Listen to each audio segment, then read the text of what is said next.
Good morning, everybody. So let's see where this goes. I was talking with Daniel and Reverend Jill this morning before we were getting started, and mentioned that this morning's talk was fighting back this morning as I was doing my final copy. But I think we got it. I think we got it going. The title this morning is This or That or This. And it's all about choices.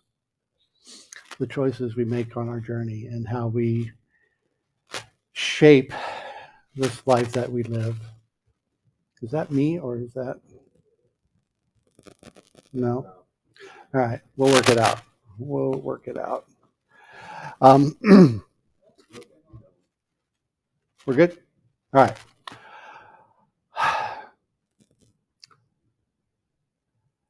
This month we're talking about learning and the learning process and awakening our power, awakening spiritual power. And the process that we go through in getting to that and embracing that and really exploring what the nature of spiritual power is. What does that mean? Because sometimes, throwing the word spiritual and power together can seem a little paradoxical, can't it? Because we think of power as, weightlifting and aggression and all of that being power. But it also can be soft. Power can be the soft and gentle power of a river running over stone and years over years over years and over years softening and smoothing that stone. That's power. So what is it? Where are we headed?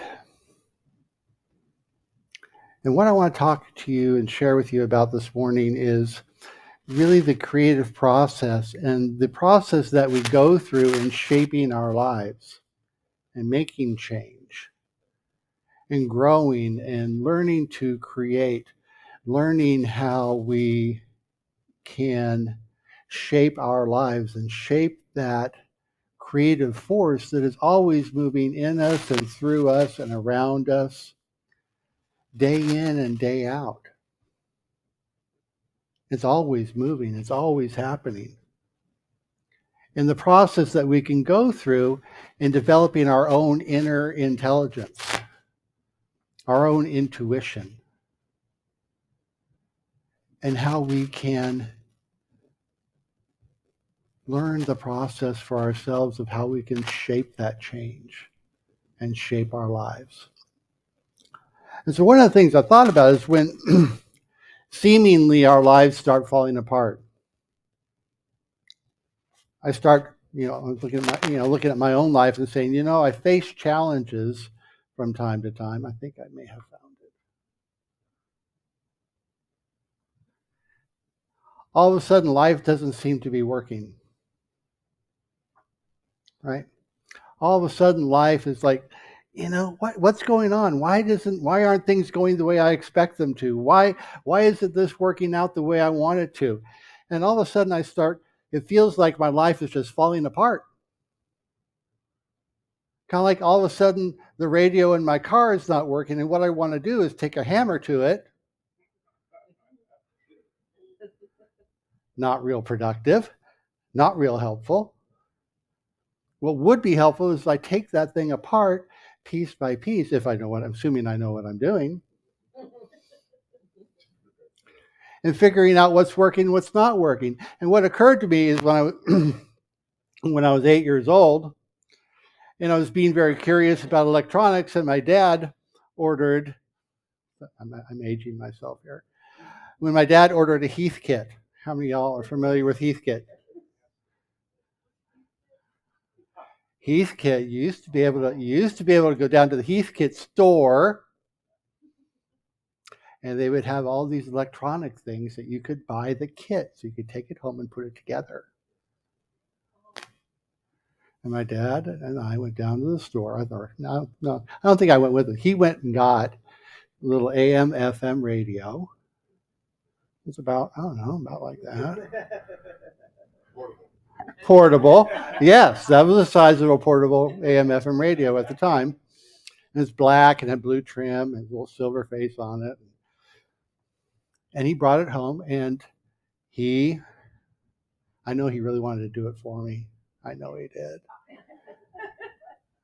But we spent a weekend putting it together.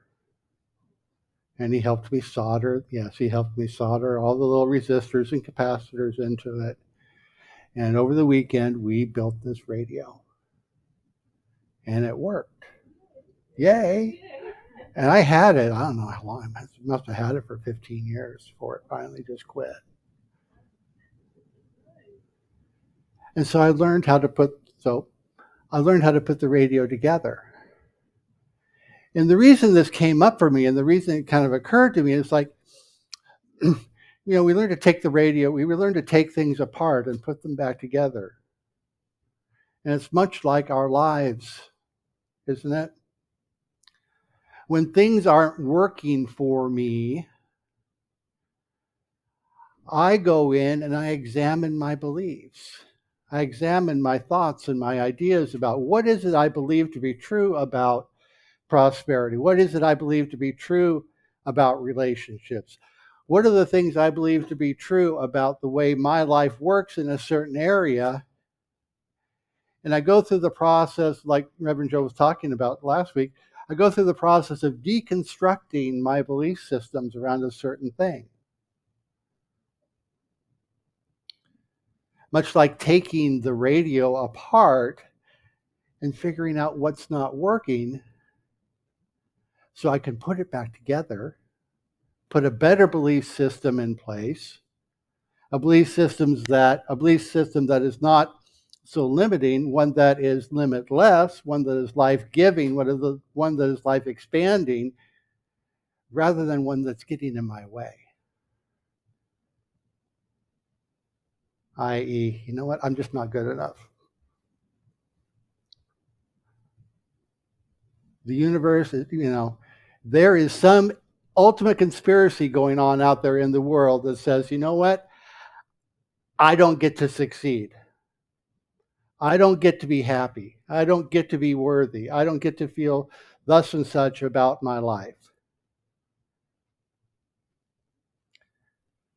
When what we know, what we hold to be true, is that each and every one of us is worthy, is deserving, does get to succeed when we decide that we are. When I remember that I am good enough. When I remember that I do matter. When I remember that I am on this planet for a purpose and a reason, even if it's simply just to love the person right next to me.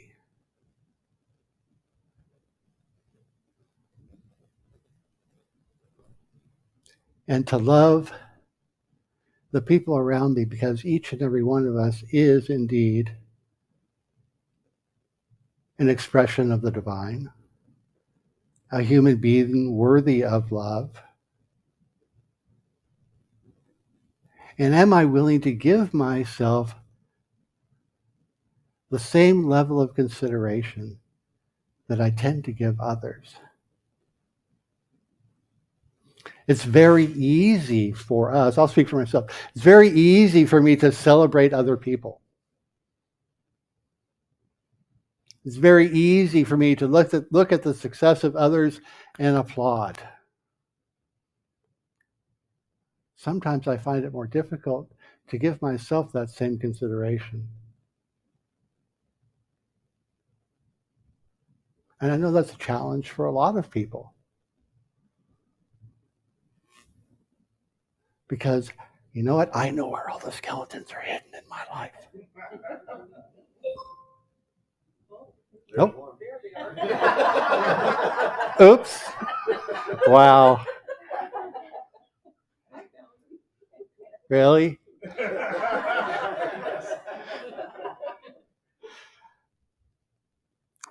I think you get the point, right? I make mistakes. Is that okay? You make mistakes. It's okay for you to make mistakes. But in the middle of the night, frequently when I wake up and something's going on, and all those little mistakes that I've made in the last 10, 15, 20 years start creeping into my consciousness, I'm like, stop, enough. Because I've learned from all of those. And sometimes I make the same mistake again. Yeah. But eventually I get it right. Eventually I decide to step beyond that. Eventually I decide to forgive myself for whatever it is I have done and say, you know what? Enough. Enough. I get to draw a line in the sand of my life and say, you know what? No. I am moving forward. Everything I've done up until now has created me as I am. Absolutely. And from this point forward, I get to choose differently if I want to, or choose to remain the same if I want to in this area. I get to evaluate the entire content of my consciousness, should I choose, pull out the beliefs that no longer work, put in the beliefs that do work, and move forward new. And if I get triggered along the way, if I get upset by this, that, or the other, by the chaos that may ensue because I've made that change, I get to pause and breathe, reset, regulate, and make a very conscious choice rather than being in some reactionary mode that really isn't serving me. Anybody else have that challenge? Yeah. I get to choose differently. And we have all kinds of tools that we practice that we talk about here at the center: meditation, affirmations, spiritual mind treatment, or affirmative prayer, whatever phrase you want to apply to it. Ernest Holmes writes this: God moves upon God. This is the starting point of creation. Every time one conceives of an idea, it is God expressing itself. It is eternally knowing and eternally known through everyone. It is God's nature to know, and there is an emotional craving or desire for expression inherent in the universe. The universe is forever seeking expression through creation, and we are part of that.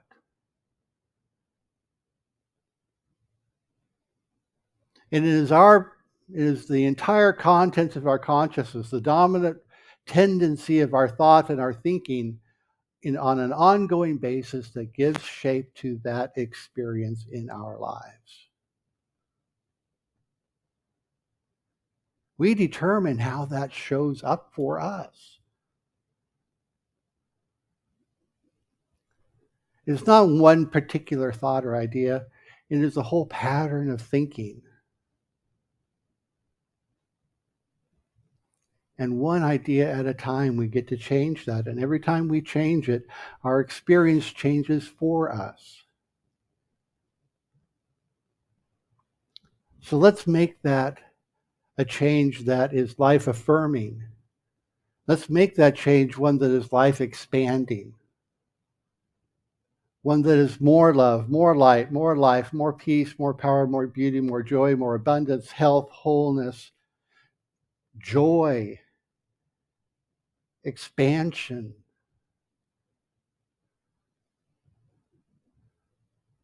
And remember that even when we enter into those times of chaos or darkness or whatever it is, we still carry the light with us because it's right here inside of us. And we can bring the light to those dark spaces. In each and every moment of our lives, we are at choice about how we get to respond, how we get to create.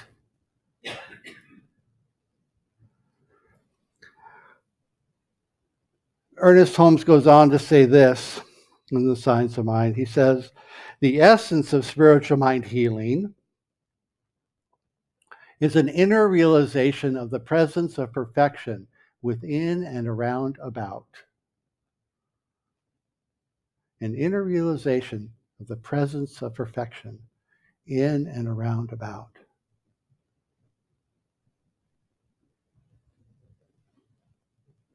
Let's talk about that perfection. What does that look like?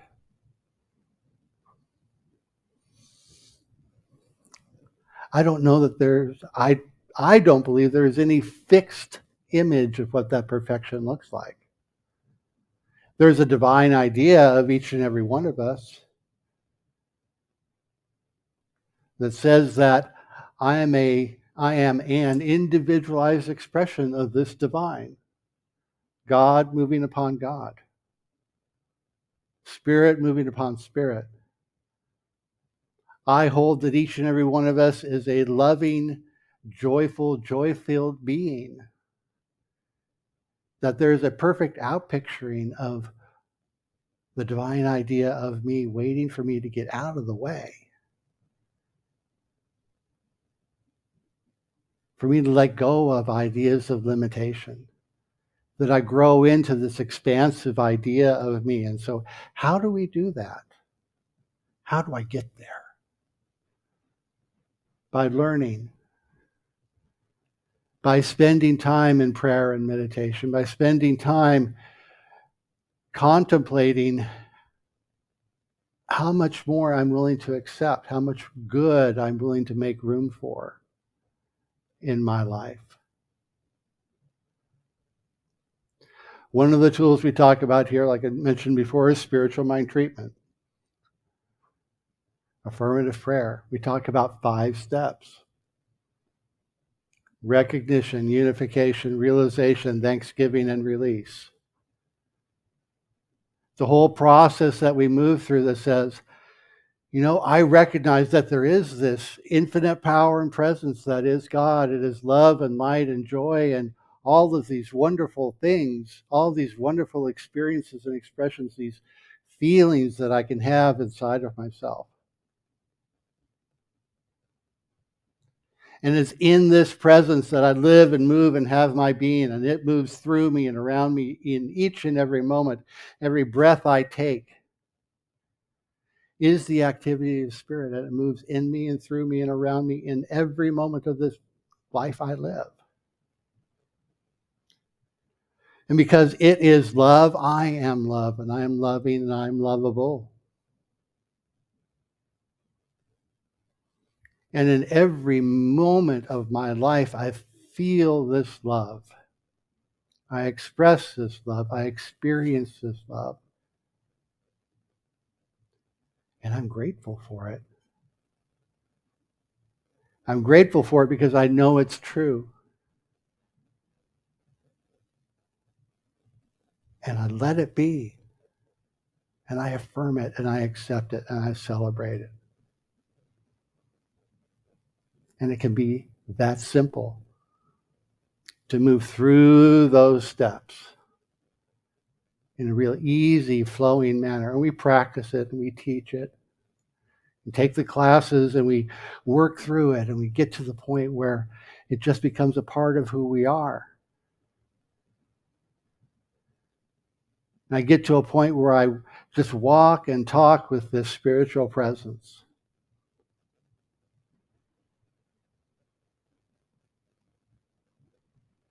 So that when it comes time for me to make these choices between this or that or this, I get to move forward in a way that is more life-giving, right?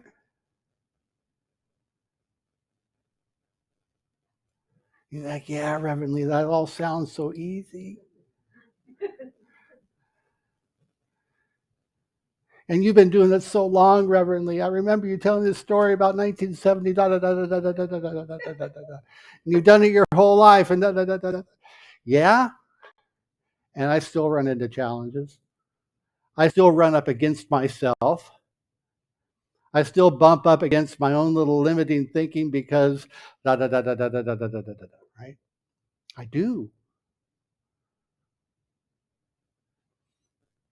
I still struggle with the fact that I've been on medical leave for the last so many weeks. And tell the story about how I'm not wired to just sit around all day waiting to heal. Right? Truth is, I finally let go after about a week. I was like, okay, I'm here.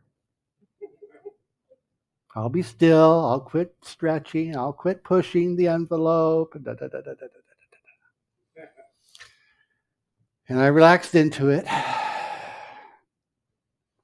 I still found a workaround, though. Hopefully, I'll be going back to work next week. We'll see. I called my boss and said, hey, what if I told you I found a way to do 70, 80% of my job without lifting over 15 pounds at a time? He said, as long as your doctor signs off on it, we're good with it. Said, great. So I'll be talking to the doctor's office on Monday.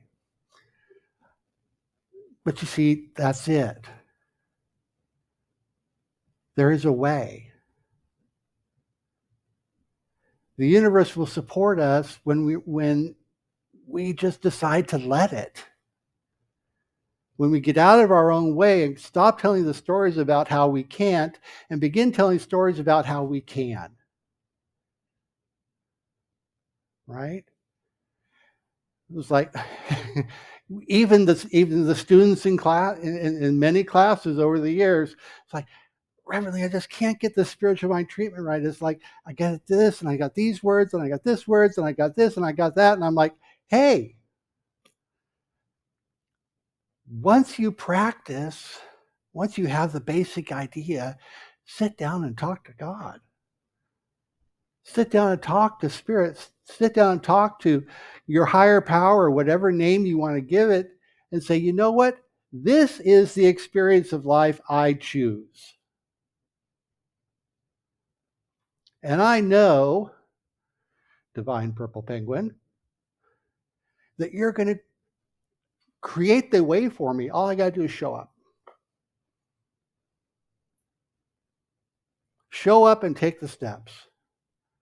So I'm going to make it real simple for everybody. We've done this before in here, but it's time for a review. So everybody stand up, please. If you choose to stand up, please stand. Because this works better because it's got hand motions. We're all going back to junior church. This is the way we teach spiritual mind treatment or affirmative prayer, whatever, however you want to frame it, in junior church. So are you ready? Are we ready? Yes, we're ready. Hand motions. God is.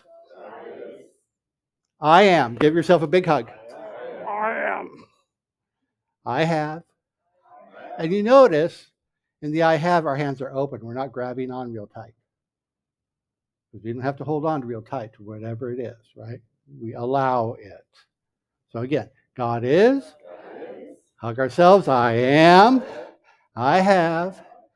Thank you. And farewell. All right. All right. You may seat. Bravo. Well done. Bravo. God is. I am. I have. Thanks. And farewell. I decided to change it to farewell. I was thinking about it this morning. There's a reason behind that. We used to just say bye now. Okay. But I chose to think of it as farewell because it's farewell until we meet again. You see, because I'm wholly expecting a response. Okay. So I'll be talking to the junior church folks about that.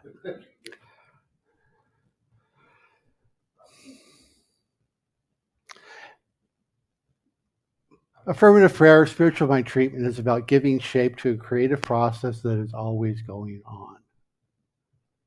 right? The flow of spirit, the flow of the divine never stops.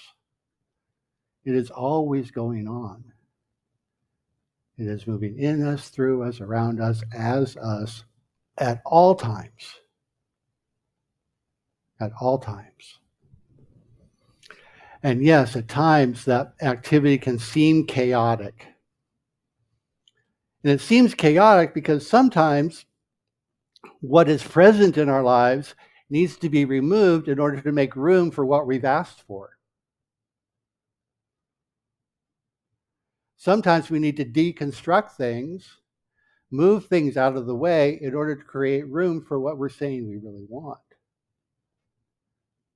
to make room for what we are accepting. And so if we can pause in the face of that chaos, if we can pause in the face of that process, if we can hang on through what seems to be dissonant activity, we can return to that place of attunement where all of a sudden what seems to be out of alignment, we find to be really in alignment with what is our heart's desire. So we get to make these choices.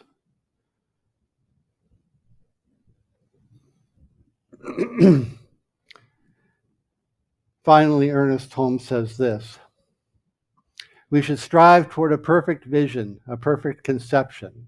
We should expand our thought until it realizes all good.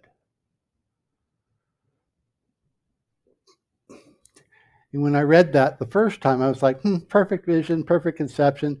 Yeah, I kind of get that. And then he goes on, we should expand our thought until it realizes all good. That expansion never stops. Because that activity of spirit is always going on. My conception of what good was when I was 8 is completely different from what my conception of what good is now.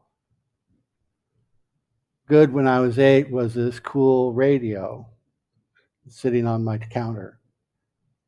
Good for me now is just constantly perplexed by the fact that I know in another 5 or 7 years the technology will change and I'll be buying the White Album again.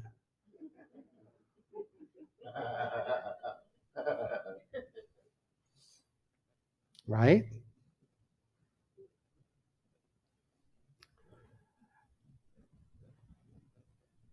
Change is always going on.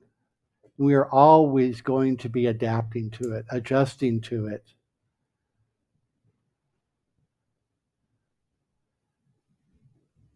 And then when we finally get the idea that we are the agents of change in our own lives and that we indeed have the agency, that we are the central agent of change in our own lives.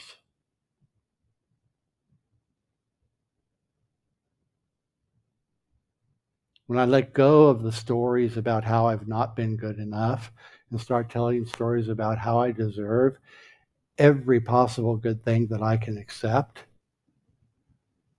and celebrate and really know that I am worthy of, when I get to that place, those things will show up for me. When I forgive myself for all of the things that I said I have done wrong, for all the harm that I have done. And yeah, there have been those times. And say, you know what? I've learned from it. I'm moving on. I'm doing the best I can. And I'm sharing those solutions where it's appropriate. And on and on and on and on and on. I get to get out of my own way, let go, and let God be God as it chooses to express through me, and as I choose for it to be expressed through and as me. as a loving being, a joyful being, an abundant, healthy, and whole being in this life. I get to make those choices. And you get to make those choices day in and day out. And so let's look at our spiritual practice for this week.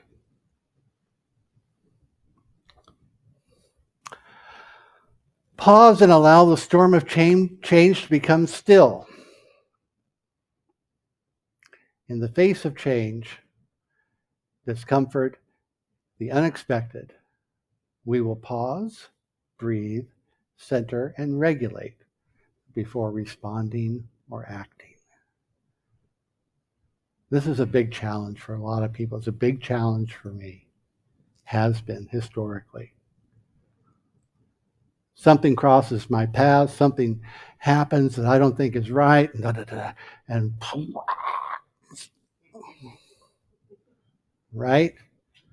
Lizard brain kicks in before I can even begin to think, right? What's nice is the more we practice this, the more we practice the pause, the more we make the conscious choice to stop, breathe, stomp your feet on the ground, okay, and respond consciously before reacting, so much moves along so much better when we can do that. So this week we practiced the pause, because one of the things that the pause does is it empowers us to make the conscious choice to move our lives forward in a way that is life expanding rather than a way that is a life limiting. This gives me the opportunity to make the expansive choice, the healing choice, the healthy choice, the spirit-centered choice. So this week we practiced the pause. Deal? Pinky swear? All right. So we're going to do that. So now it's your turn. We've got a few minutes for your questions and comments. Victoria? I wonder what the term regulate means. Regulate. Regulate means to allow myself to return to center, to be more grounded. It's more of a clinical term these days. To regulate is to come back into alignment with myself, to settle into me. Okay, rather than being upset, it's like calming the waters of the storm. Okay, is that helpful? Perfect, great. Anybody else?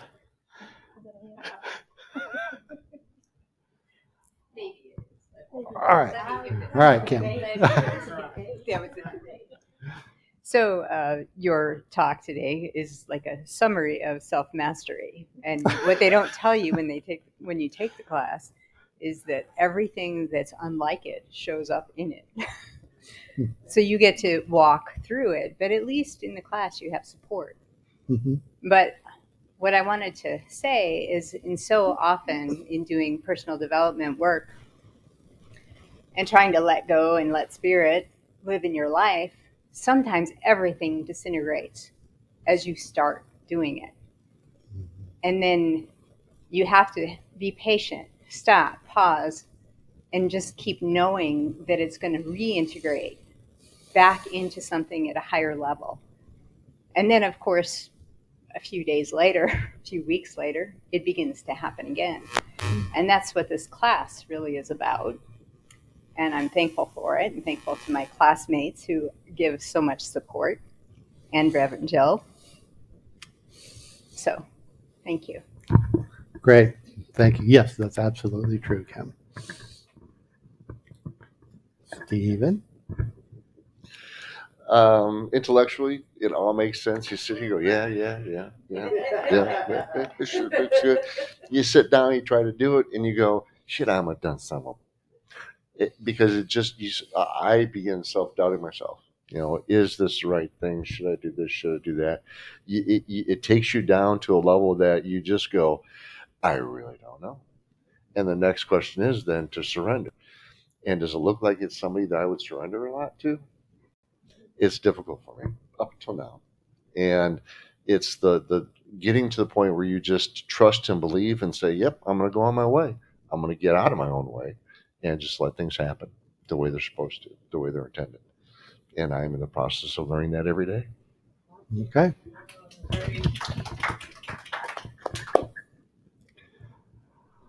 All right. Anybody else? 3, 2, 1. Okay. Thank you. All right. Let's just take this. Let's take this inside into prayer real quick. I know we're running up against the clock. All right.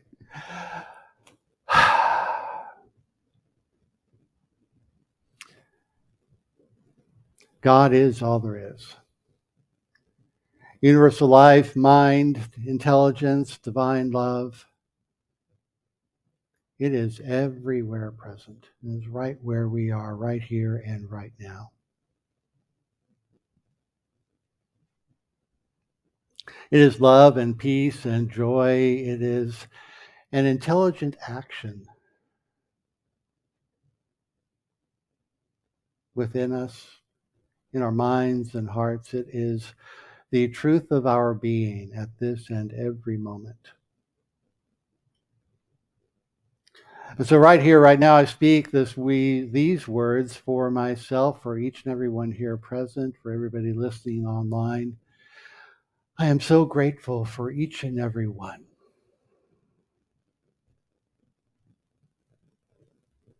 And I'm grateful for the unfoldment and the revelation of the divine idea of each and every one of us right here and right now. I know for myself and for each and every one that love points the way.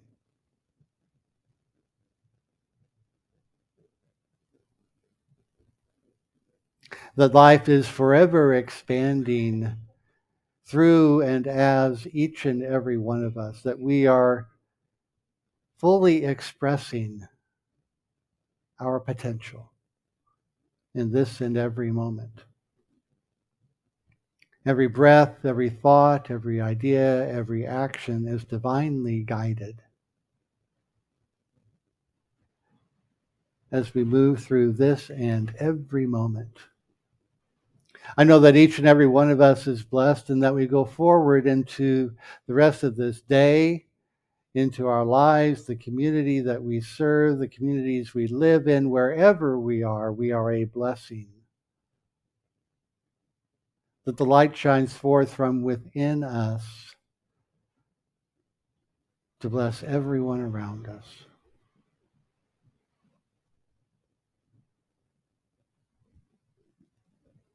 And so with gratitude, we move forward into the rest of this day and this week, knowing that all is well, that life is good and very good, as each and every one of us. And so we let it be, and so it is.